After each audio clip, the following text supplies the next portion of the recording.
लंबे समय से जो दीक्षित हो, ऐसा जीव ही अकेला विहार करे।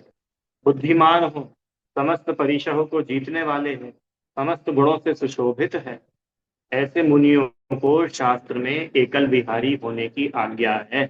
और जो इन गुणों से रहित है, उनको भगवान जिनेन्द्र देव ने एकल विहारी होने की आज्ञा नहीं दी है। फिर भी कोई एकल विहारी हो तो वो साक्षात जिनेन्द्र देव की आज्ञा का विरोधी है। उसको जिनेन्द्र देव की श्रद्धा ही, अरे जो जिनदेव की आज्ञा का ही पालन नहीं कर रहा है, उसको क्या जिनदेव की श्रद्धा होगी? और जिसको जिनदेव की श्रद्धा नहीं है, अब वो सम्यक दृष्टि है कि नहीं, बता दो।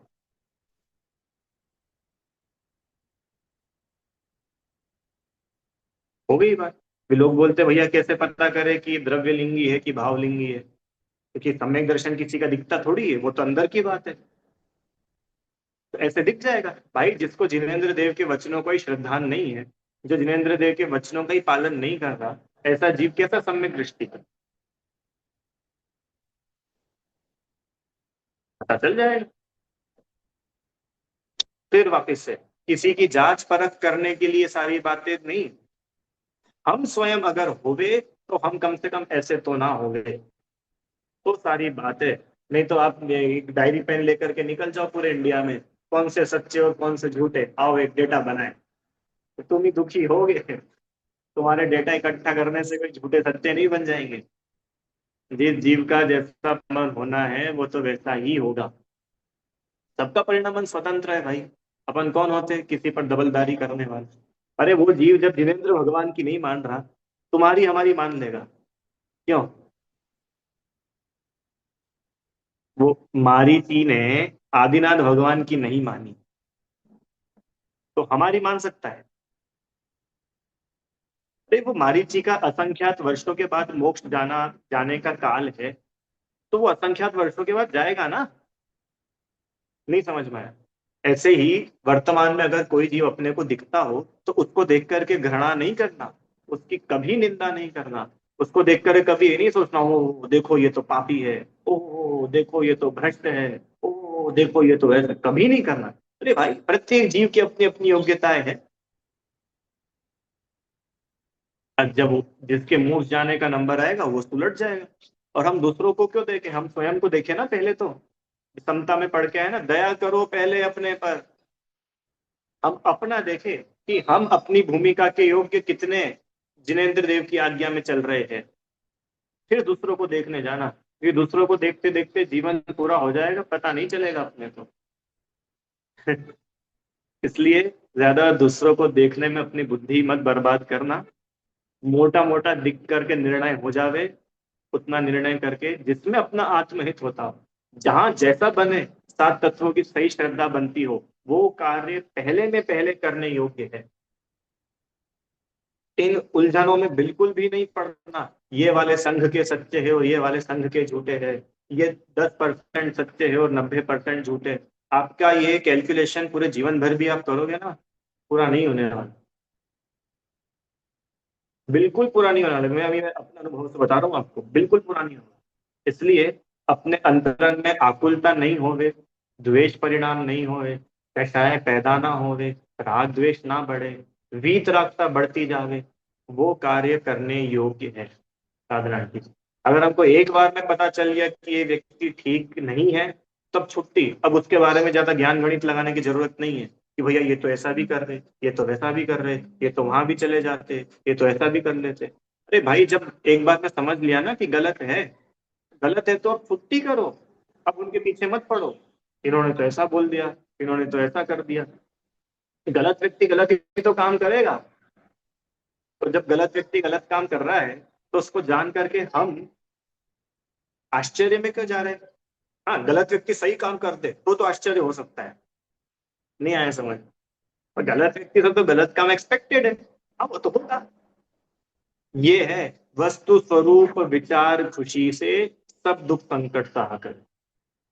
वस्तु स्वरूप का विचार करो, ऐसा है वस्तु को स्वरूप। भाई जो जीव पहले गुण स्थान का हो, उसको पहले गुण स्थान जैसे दिखेगा, क्या करें? जो छठे सातवें में होंगे छठे सातवें जैसे दिखेंगे। इसलिए ज्यादा दूसरों के बारे में सोच सोच करके अपने को आकुलता कभी नहीं बढ़ाना। क्यों पता है? दूसरों के बारे में सोच सोच करके अपन जो ये दुखी होते रहते हैं ना, बताओ आजकल तो कैसे भ्रष्टाचार है, आजकल तो ऐसा हो गया, आजकल तो इतने इतने करोड़ रुपए खर्च हो रहे हैं, ये हो रहा है वो हो रहा है। सुनो, सबका सब आर्त ध्यान है। इस भूल में मत रहना कि हम धर्म के मामले में कर रहे हैं तो शायद धर्म ध्यान होगा। कैसा हो रही है? हाँ हो रही है। आर्त ध्यान खत्म। आए समझ में? क्यों? पड़ोसी की निंदा करना आर्त ध्यान, और मुनिराज की निंदा करना धर्म ध्यान? अरे आर्त ध्यान ही है वो, आर्त ध्यान ही है। और आर्त ध्यान का फल बुरा होता है, आर्त ध्यान का फल अच्छा नहीं होता। पता है आर्त ध्यान का फल क्या है? नरक और तिर्यंच। पढ़ा है पहले डाल में। अति संक्लेश भाव ते मरियो, और घोर शुभ्र सागर में परियो। आर्त ध्यान का फल है दुर्गति। तो अपन क्यों अपनी दुर्गति करें? किस किस को भाई? क्योंकि ये अंतिम कक्षा है, इसके बाद मैं किसी के आचरण और चारित्र की पढ़ाई नहीं कराऊंगा आपको। हो गई जितनी होनी थी पिछले 30-40 क्लासों में। ये मैं बिल्कुल अंतिम निर्णय आपको बता रहा हूँ कि पंचम काल को एक्सेप्ट करो, इसमें ऐसा ही होगा। क्यों? वर्तमान का द्रव्य क्षेत्र काल भाव उस योग्य है ही नहीं। स्वीकार लो ना, क्या समस्या है? उन्होंने भैया उनने ऐसा क्यों कर दिया, वो ऐसे क्यों हो गए, वो व्हील चेयर पे क्यों बैठ गए? अरे भाई अब तुम दिमाग मत लगाओ ज्यादा, क्योंकि जितना तुम उसमें उलझोगे उसमें तुम्हारा ही नुकसान होने वाला है। प्रत्येक जीव अपने परिणामों के फल को भुगतता है, किसी दूसरे के परिणामों के फल को नहीं भुगतता। इसके लिए अपना ये अमूल्य मनुष्य भाव इस निंदा में बर्बाद नहीं करो। पंथवाद, संप्रदायवाद, संपदावाद, ये संतवाद, इसमें इस मनुष्य भाव की तिलांजलि देना योग्य नहीं है। बिल्कुल योग्य नहीं है। और पता है, पूरा का पूरा खेल सिर्फ श्रद्धा का है, सिर्फ श्रद्धा का। और हमारा श्रद्धा पर इतना सा भी ध्यान नहीं होता। हमारा पूरा का पूरा ध्यान होता है चारित्र, आचरण, आचरण, आचरण, आचरण। तो भैया आचरण होगा ही उसको जिसकी श्रद्धा है, और जिसकी श्रद्धा ही नहीं है उसका काय का आचरण? बिना श्रद्धा के सारा आचरण मिथ्या चारित्र है। पढ़ के आ चुके हैं अपन दूसरी डाल में। इन जुत विषयनी में जो प्रवत्ता को जानो मिथ्याचरे, वो तो अग्रहित। और उसके बाद आत्म अनात्म के ज्ञानहीन, जे जे करनी तन करण छीन, ते सब मिथ्याचार।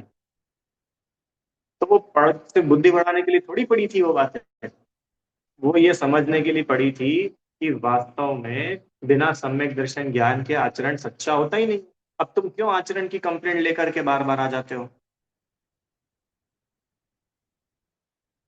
और ये तो इतना बोल रहे कि अगर आचरण भी जैसा शास्त्रों में लिखा है ऐसा 100% भी हो जावे ना, तो भी द्रव्य लिंग ही है।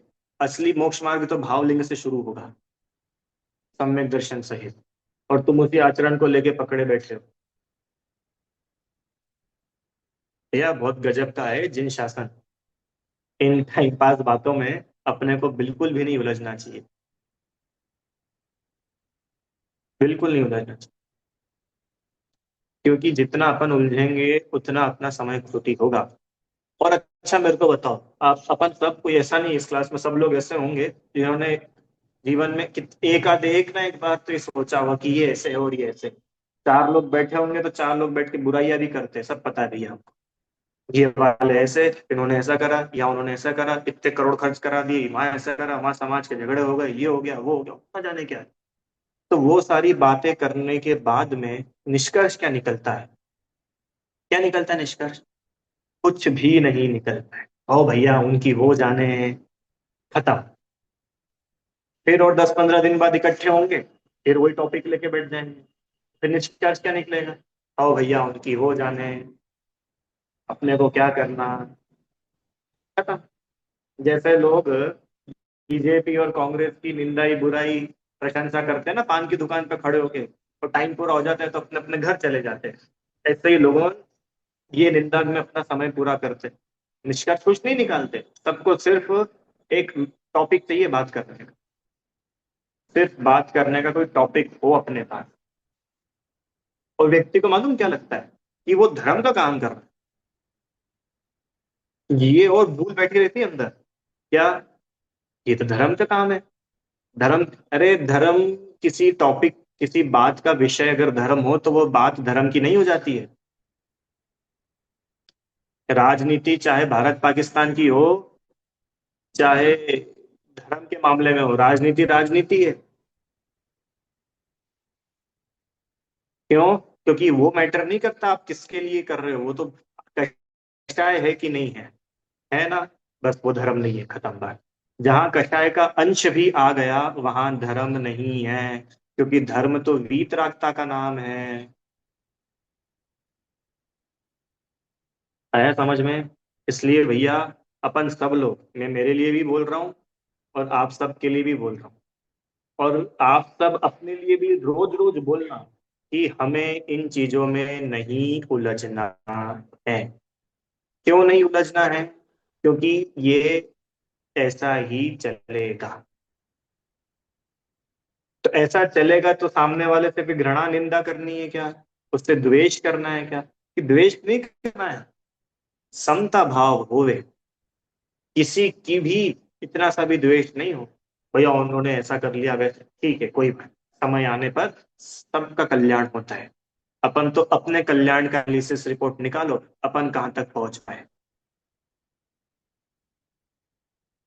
ठीक है, विचार करिएगा सभी लोग, अपन कहाँ तक पहुंच पाए इसका निर्णय बहुत जरूरी है।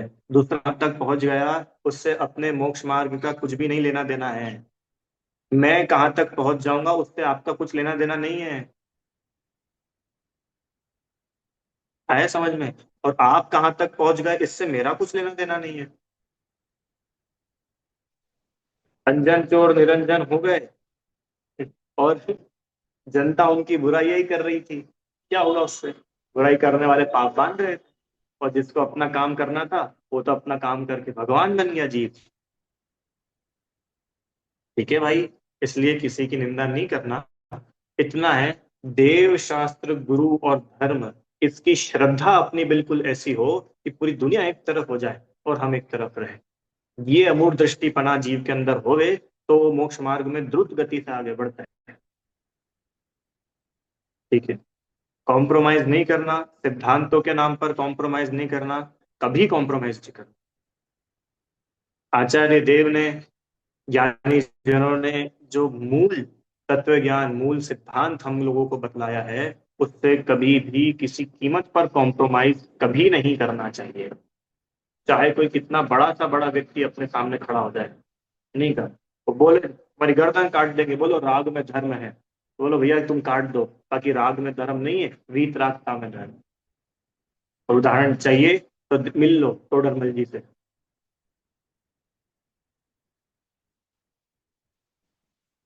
नहीं किया पापा, देह जाए तो भले, जिन धर्म में रहना चाहे, ये है श्रद्धा का जोर। इसका नाम है श्रद्धा का जोर।